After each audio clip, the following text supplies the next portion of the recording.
यदि आप अपने जीवन में अपनी इच्छाओं को पूरा होते हुए देखना चाहते हैं, संपन्नता, खुशियाँ, समृद्धि को आकर्षित करना चाहते हैं, तो याद रखिए कि ब्रह्मांड हमेशा आपको वही देता है जो आप मांगते हैं। लेकिन यहाँ आपको सोचना होगा कि आप ईश्वर से, ब्रह्मांड से किस तरह से प्रार्थना करते हैं या मांगते हैं। यह वास्तव में बहुत अधिक महत्वपूर्ण है कि आप प्रार्थना किस तरह से करते हैं, मतलब अपनी इच्छा को ईश्वर के समक्ष कैसे रखते हैं या कहते हैं। मैं आपको इस वीडियो के द्वारा प्रार्थना करने का एक शक्तिशाली तरीका बताने जा रहा हूँ। यदि आप इस तरह से प्रार्थना करते हैं तो आपकी प्रार्थना को, आपकी इच्छा को कभी भी अस्वीकार नहीं किया जाएगा। दोस्तों, सबसे पहले आपको ब्रह्मांड की भाषा को समझना होगा, क्योंकि ब्रह्मांड मतलब ये सारी सृष्टि सब कुछ ऊर्जा के माध्यम से काम कर रहा है और ऊर्जा पैदा होती है भावना से, विचारों से। अगर आप सृष्टि से अपना तालमेल बिठा लेते हैं तो आपकी प्रार्थना या आपकी इच्छा ब्रह्मांड तक बहुत तेजी के साथ जाती है। मतलब अगर आप अपनी ऊर्जा, वाइब्रेशन को ब्रह्मांड की ऊर्जा के साथ मिला लेते हैं, आपकी हर इच्छा जरूर पूरी होगी। नमस्कार दोस्तों, मैं आकाश शर्मा आपका बहुत बहुत स्वागत करता हूँ अपने चैनल ब्लेस्ड सूत्रा पे।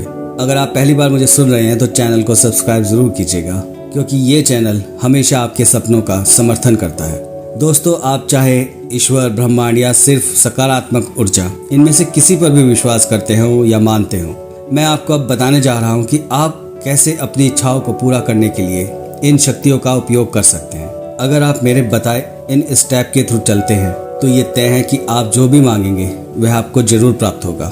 बहुत से लोग अभाव या कमी की भावना के साथ प्रार्थना करते हैं, लेकिन होता क्या है, आप जो मांगते हैं रिजल्ट उसके विपरीत जाता है। जब आप अभाव के साथ प्रार्थना करते हैं या मांगते हैं तो आप एक स्थिति में होते हैं जहां पर आप एक चिंता और कमी की भावना से घिरे होते हैं और आपको वैसे ही परिणाम भी मिलते हैं। आपको ये बातें बहुत अच्छे से समझनी होगी कि जैसी आपकी भावना होगी वैसा ही आपको मिलेगा। मतलब ईश्वर, ब्रह्मांड हमेशा आपको वही प्रदान करते हैं जो आप हमेशा से हैं। यदि आप ईश्वर से अभाव, कमी, डर के साथ प्रार्थना करते हैं तो आपको अभाव वाले परिणाम प्राप्त होंगे। मतलब अगर खुशियां आई भी तो एक अभाव के साथ आएंगी। सिर्फ इसी सोच या प्रार्थना करने के तरीके के कारण ही अमीर और अमीर होते जाते हैं और गरीब होते जाते हैं। अमीर व्यक्ति कभी भी किसी अभाव में प्रार्थना नहीं करेगा, लेकिन जिसके पास धन दौलत नहीं है वो जरूर कमी की भावना के साथ प्रार्थना करेगा। आपने कई बार ये बातें सुनी होंगी, आप जिस नजरिए से दुनिया को समझते हैं और देखते हैं तो दुनिया आपके लिए ठीक वैसी ही हो जाती है। और यही मेरे दोस्त सार्वभौमिक मतलब यूनिवर्सल नियम है। मैं मानता हूँ कि ये करना इतना आसान नहीं है। अगर कोई व्यक्ति मुसीबत से गुजर रहा हो और उसे ये कहा जाए कि आप खुश रहें तो ये वास्तव में एक पागलपनी है। लेकिन दोस्त, आपको यहाँ एक बात समझनी होगी, अगर आप मुसीबत में हैं या परेशान हैं तो आप दुखी होकर सिवाय दुख के कुछ भी प्राप्त नहीं कर सकते। तो अब आपको तय करना है कि आपके आने वाले समय में आपका जीवन कैसा होना चाहिए। आप कैसे मुसीबतों को, परेशानियों को अपने जीवन से दूर कर सकते हैं। दोस्तों, इस वीडियो को अंत तक जरूर देखना। इसमें मैंने बहुत से ऐसे पॉइंट बताए हैं जिससे आपके जीवन को एक नया रूप मिल सकता है।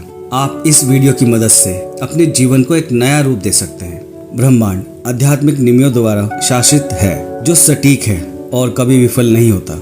हम जो सोचते हैं, कहते हैं और महसूस करते हैं वह समय पर प्रकट होता है, लेकिन जब हम कुछ मांगते हैं हमें वह प्राप्त नहीं होता। इसके कई कारण हो सकते हैं। सबसे पहली गलती जो अक्सर लोग करते हैं वह यह है कि आप अपनी इच्छाओं के लिए भविष्य काल के शब्दों का प्रयोग करते हैं, और यही करना आपको वह प्राप्त करने से रोकता है जो आपकी इच्छा है, जो आपकी चाहत है और जो आप मांगते हैं। मैं आपको एक एग्जाम्पल से समझाता हूँ। हे ईश्वर, इस महीने 50,000 रुपये कमाने में मेरी मदद करें। यह प्रार्थना भविष्य काल में है। हमें यह समझना चाहिए कि हम एक शाश्वत वर्तमान में रहते हैं। सब कुछ वर्तमान क्षण में घटित होता है। जब आप भविष्य काल में कुछ मांगते हैं तो आप ब्रह्मांड को बता रहे हैं कि आप चाहते हैं कि यह भविष्य में आपके पास आए और यह कभी भी आपकी वास्तविकता ना बने। इसलिए ये कहने की बजाय आपको ये कहना चाहिए कि हे भगवान, हे ईश्वर, हे परमपिता परमेश्वर, मैं आपकी कृपा से हर महीने 50,000 रुपये प्राप्त करने या कमाने के लक्ष्य तक पहुंच गया हूं। आप मेरी मदद करें ताकि मैं आगे और तरक्की कर सकूं।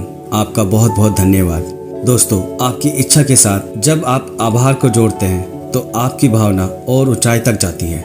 जिससे आपकी प्रार्थना उस सर्वशक्तिमान तक बहुत जल्द पहुंचेगी। भले ही आप इस समय किसी भी कठिन परिस्थिति का सामना कर रहे हो, इसे बदलने का सही तरीका वर्तमान काल में बोलना है।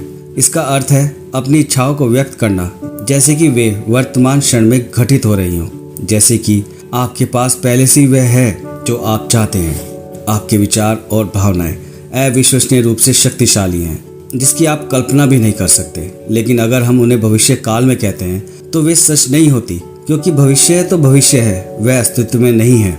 यही कारण है कि कुछ लोग ऐसा सोचते हैं कि भगवान उनकी बातें नहीं सुन रहे, क्योंकि वे अपनी इच्छाओं को साकार होते हुए नहीं देख पा रहे हैं। अपनी किसी भी इच्छा को साकार करने के लिए आपको उन्हें ऐसे बताना चाहिए जैसे वे वर्तमान क्षण में हो रही हैं। ऐसा करने से आप अपने आप को एक वास्तविकता के साथ लेकर चलते हैं। जब आप ऐसा करते हैं तो आप जो भी मांगते हैं, जो भी चाहते हैं, उसे प्राप्त करने की संभावना और बढ़ जाती है। इसलिए अपने शब्दों, विचारों और भावनाओं का ध्यान रखें। यदि आप भविष्य में इसकी कल्पना करते हैं तो आपने अपने विचारों या कल्पना को भविष्य के साथ जोड़ दिया है। यह हमेशा भविष्य में ही रहेगा। इसलिए इस बात के लिए आपको बेहद सचेत रहना होगा और कल्पना ऐसे करनी होगी कि जैसे यह सब वर्तमान क्षण में हो रहा है। और इसके साथ अगर आप कृतज्ञता को जोड़ देते हैं तो वास्तव में यह कुछ ऐसा है कि अगर आपने 50,000 की इच्छा की है तो आपको वहाँ पे 1 लाख भी मिल सकता है, क्योंकि कृतज्ञता आपकी इच्छा और आपकी प्रार्थना का कई गुना बढ़ा देती है। कई लोग जब कुछ मांगते हैं तो सबसे बड़ी गलती यह करते हैं कि वह सोचकर चिंतित रहते हैं कि यह कब होगा। यदि अपेक्षित समय पर नहीं आता तो वे विश्वास खो देते हैं और विश्वास करना बंद कर देते हैं कि यह संभव ही नहीं है। कोई भी कार्य हो, धैर्य और विश्वास आवश्यक है, बहुत जरूरी है। आप कुछ भी इच्छा रखते हैं तो उसके लिए आपको समय भी देना होगा और उसके लिए खुद को साबित भी करना होगा। यह कुछ ऐसा है कि सारी चीजें मिलकर काम करती हैं, तभी आपकी इच्छा प्रकट होती है। आपकी इच्छा आपके लिए तब प्रकट होगी जब आप अपनी इच्छा के पूरे होने पर संदेह या डाउट नहीं करेंगे। अगर आप ऐसा करते हैं तो आप ब्रह्मांड में भेजी गई अपनी इच्छा को बदल देते हैं, जिसके परिणाम स्वरूप आपकी इच्छा आपसे दूर हो जाती है और इसे आपके जीवन में प्रकट करना कठिन हो जाता है। इसीलिए जिस चीज को आप अपने करीब लाना चाहते हैं उस पर सकारात्मक और अटूट विश्वास बनाए रखना महत्वपूर्ण है। आप अपने आप को याद दिलाएं कि आपकी इच्छा पहले से ही ब्रह्मांड में बनाई गई है और भरोसा रखें कि यह अपने रास्ते पर है। ईश्वर या ब्रह्मांड में विश्वास और खुद में विश्वास से आप अपने जीवन में वह सब कुछ प्रकट कर सकते हैं जो आप चाहते हैं। देखिए, जो कुछ भी आपके दिमाग में प्रवेश करता है वह वास्तविकता बन सकता है। इसलिए निश्चित रहें कि आप जो चाहते हैं वह आपको जरूर मिलेगा। कई लोगों के असफल होने का एक कारण है उनका मानना है कि वे केवल वही प्राप्त कर सकते हैं जो वो अपनी आंखों से देखते हैं। विश्वास करें कि आपके पास अनलिमिट पैसा हो सकता है और यह आपके जीवन में लगातार प्रवाहित होगा।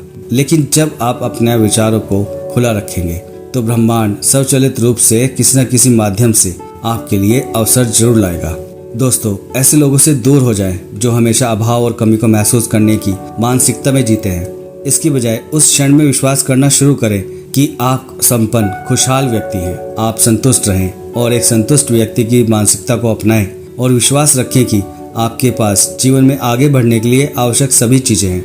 अपने विचारों और विश्वास को बदलकर आप अपनी वास्तविकता में अधिक प्रचुरता को आकर्षित कर सकते हैं। भले ही अभी आपके पास पैसा हो या ना हो, दिन भर अफर्मेशन करते रहें कि मैं संपन्न हूँ, मैं खुश हूँ। मैं आपको विश्वास दिलाता हूँ कि आपके जीवन में इतनी धन दौलत आएगी कि आप संभाल भी नहीं पाएंगे। दोस्तों, इसमें एक बहुत महत्वपूर्ण पॉइंट है और याद रखने योग्य है। जब आप कृतज्ञता व्यक्त करते हैं तो आपका आशीर्वाद हर दिन कई गुना बढ़ जाता है। हर स्थिति के लिए आभारी रहें और जब आप सामना करते हैं तो आप अपनी कल्पना से परे चमत्कारों का अनुभव करना शुरू कर देंगे। भले ही आपको तत्काल परिणाम ना दिखे, लेकिन हमेशा इसकी कल्पना करें और महसूस करें कि यह वर्तमान क्षण में घटित हो रहा है। ईश्वर की प्रक्रिया पर विश्वास करें और बिना डगमगाए अपनी इच्छाओं के पूरा होने पर विश्वास रखें। और दोस्तों, अंत में यह है कि हर चीज के लिए आभारी रहें। कृतज्ञता और भी अधिक आशीर्वाद आकर्षित कर सकती है। याद रखें कि आप जो भी कुछ चाहते हैं वह आपकी पहुंच के भीतर है। केवल मेरी बातों पर विश्वास न करें, इसके लिए प्रयास करें और इसे आजमाएं। अगर आपको वीडियो पसंद आए तो लाइक और कमेंट जरूर करें। Thank you guys.